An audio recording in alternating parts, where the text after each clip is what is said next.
Mais au-delà du travail sur le rôle de la France, je crois qu'il y a un travail considérable à faire en sociologie sur ce génocide. C'est le génocide le plus sophistiqué auquel nous avons eu à faire face. Il y a encore des gens qui pensent que c'est un massacre de sauvages, mais c'est d'une complexité inouïe. Avoir tué 10 000 personnes par jour pendant 100 jours. Il faut une organisation qu'on ne connaît nulle part ailleurs. Personne n'a été capable de faire ça. Les pires nazis n'ont pas réussi à faire ça.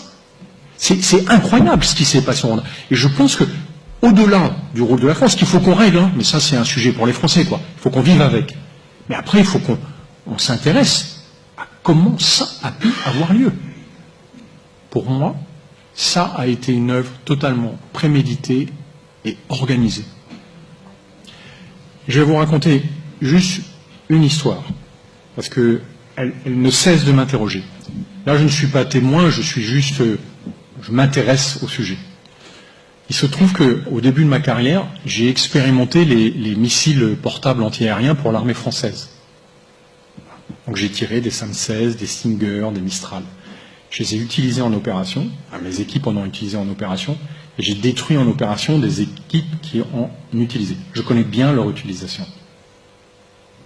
Il se trouve que les juges Pou et Trévidic en France qui ont demandé une expertise sur le tir contre le président Habyarimana m'ont demandé de lire leur rapport, parce qu'à un moment il a été très décrié, on disait que c'était n'importe quoi,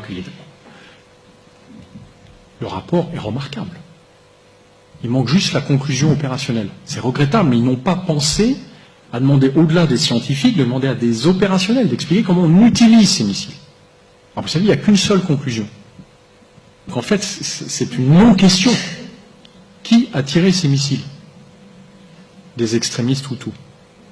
Parce qu'ils ont tiré du camp militaire de Kanombe, dans lequel il y avait les unités d'élite des forces gouvernementales. Alors quand vous tirez de nuit 2 missiles, d'abord il y a une flamme d'à peu près 100 mètres derrière. Et après il y a un nuage phosphorescent qui reste en place pendant 2 à 3 minutes et qui indique comme un doigt dans la nuit où est le tireur. C'est impossible d'en échapper. Qui d'autre que des proches des forces gouvernementales pouvaient tirer du camp de leur pire ennemi en sachant qu'ils n'avaient aucune chance de ne pas être vus? Voilà, juste, c'est un non-sens. Enfin, je veux dire, quand je vois le débat qu'il y a eu pendant 25 ans autour du sujet, excusez-moi, mais il suffit de connaître ces missiles pour savoir que les seuls qui ont pu tirer à cet endroit, ce sont des équipes proches des extrémistes Hutus. Le cas inverse est impossible. Alors après, tout ce qui est troublant, c'est la disparition de la boîte noire. Je connais le général qui s'en est occupé. Le fait que François de Grossouvre, conseiller Afrique du président de la République, se suicide le lendemain, à l'Élysée, une simple coïncidence. Voilà. Mon appréciation, mais ça n'est qu'une appréciation personnelle, c'est que les Français, au mieux, ont laissé faire l'assassinat du président Habyarimana, parce qu'à l'époque, la DGSE exerçait une surveillance extrêmement attentive sur toutes les équipes qui avaient des missiles portables. Alors un missile, contrairement à l'image qu'on peut avoir, on ne la met pas dans un sac à dos. En fait, c'est un tube de 2,50 m de long qui pèse 80 kg quand il est sous container, et quand on en apporte 4, d'autant qu'à mon avis, il venait d'Europe de l'Est avec une équipe de tireurs qui avait dû être recrutée là-bas, c'est compliqué de passer inaperçu au Rwanda. Au mieux, les autorités françaises ont été alertées, au pire, elles ont joué un rôle dans on met le feu et on va l'éteindre immédiatement. Parce qu'il y a un ancien général français qui commandait le premier RPMA qui raconte à qui veut l'entendre que 2 heures après l'assassinat du président Habyarimana, il est prêt avec son régiment à décoller pour partir au Rwanda et qui ne comprend pas qu'on ne lui donne pas la confirmation de l'ordre.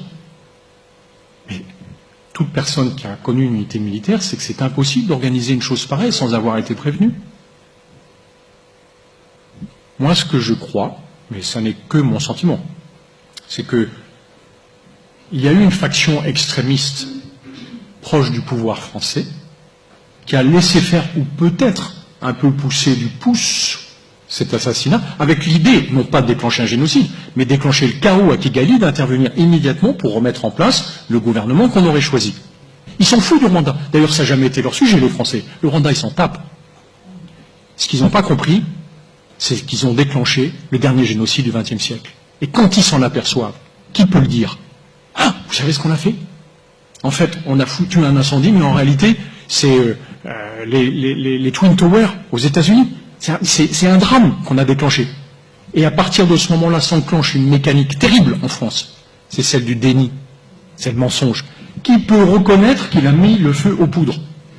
Et là, on commence à verrouiller les archives. C'est incompréhensible, une opération humanitaire. On va classifier les archives, on aurait dû les ouvrir depuis 25 ans aux chercheurs du monde entier pour leur montrer ce que la France avait fait de bien. Nous avons joué un rôle terrifiant. Voilà. Mais ça n'est qu'une interprétation personnelle qui n'est étayée sur rien d'autre que ma faible connaissance de ce sujet. Je rappelle que je n'étais pas à Kigali le 6 avril. D'accord, je ne parle que de ce que les juges ont bien voulu me montrer.